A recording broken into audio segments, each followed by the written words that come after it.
The old saying used to go that Genesis does what Nintendo don't. Let's see if that's still true.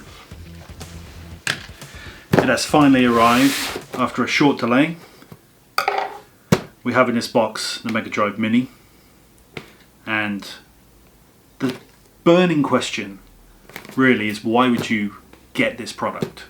Because the games on this system are available on countless other platforms, countless other compilations. So what's the real value in getting this? And there's one very short answer.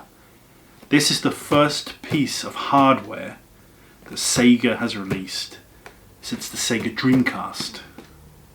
Now let that sink in for a second. This is Sega producing hardware. That's something very special, and it's something that I couldn't pass up. So that is one major reason to get it.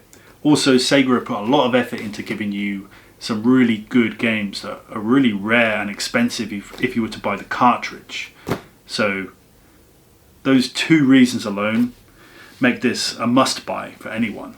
So this is just going to be a quick unboxing video, because this is a pretty big moment for me.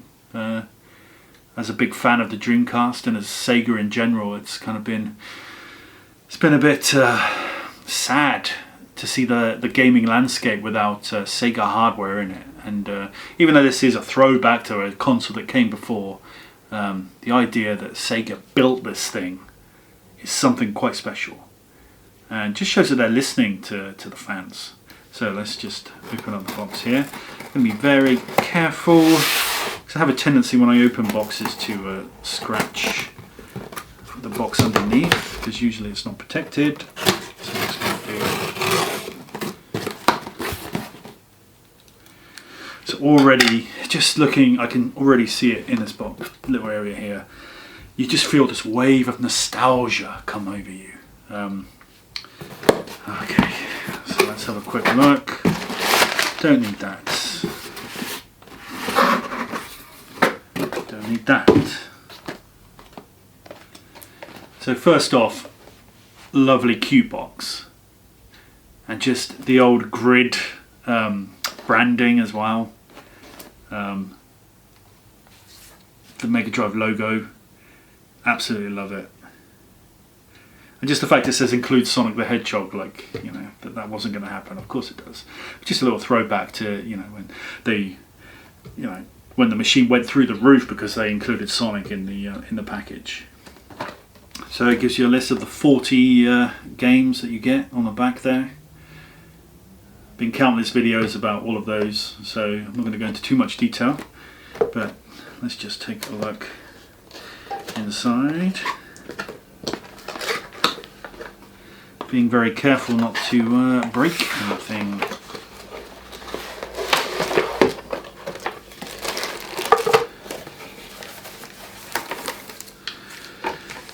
So,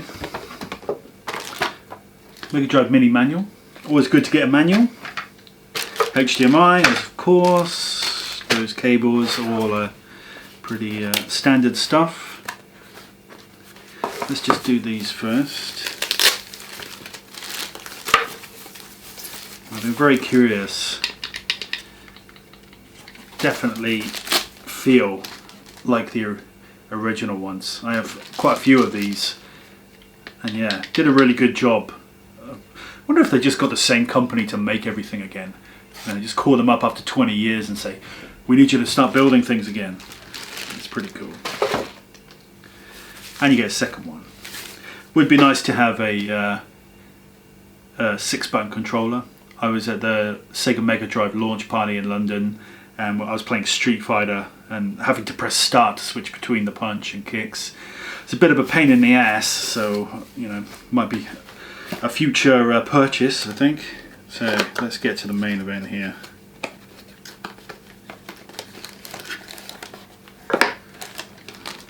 I've seen a lot of videos of these, and I saw it at the Sega launch party, but having one in your hand is quite a different story. First off, it's just how cute all of this stuff is. Just really good build quality.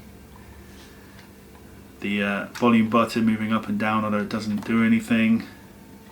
It's going to take this protective bit off here.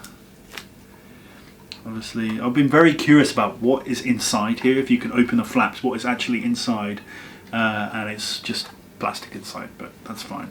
Nice little touch, and also just how light this thing is. You know, I'm pretty sure the cables are probably weighing more than this thing. And just like the other ones, it has the little slot for the. Even though they don't sell that, as far as I'm aware. Pretty sure you can only get that from Japan, so it'd be nice for them to actually make it available in the UK, so you can do the tower with the 32X and the Sega CD and all of that. That'd be good. So yeah, pretty awesome unit. And I actually have a Mega Drive that I prepared earlier, actually. So I think it's quite important to just have a look here and just see. It's a pretty faithful recreation, I'd say. I'd highly recommend getting one of these, but I'd also highly recommend getting one of these because you can't beat actual hardware. So anyway, I'm going to boot this bad boy up. Been waiting a long time to play it, and perhaps I'll do a video on some of the best games. Just have a look at the emulation and see if it's as good as boasted.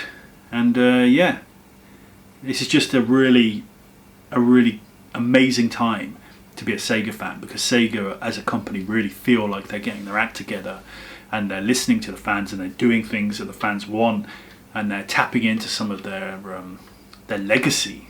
And you know, hopefully they will realise that not everything is about the Mega Drive. The Mega Drive is a very important part of Sega history, but there's a lot more stuff that they can tap into. And I really feel like, you know, we should be getting a Sega Saturn Mini, we should be getting a Dreamcast Mini, because not only would fans of those machines lap that shit up, but it would give new audiences a chance to experience these games. So thanks Sega, and I really hope that in the future we get more stuff like this.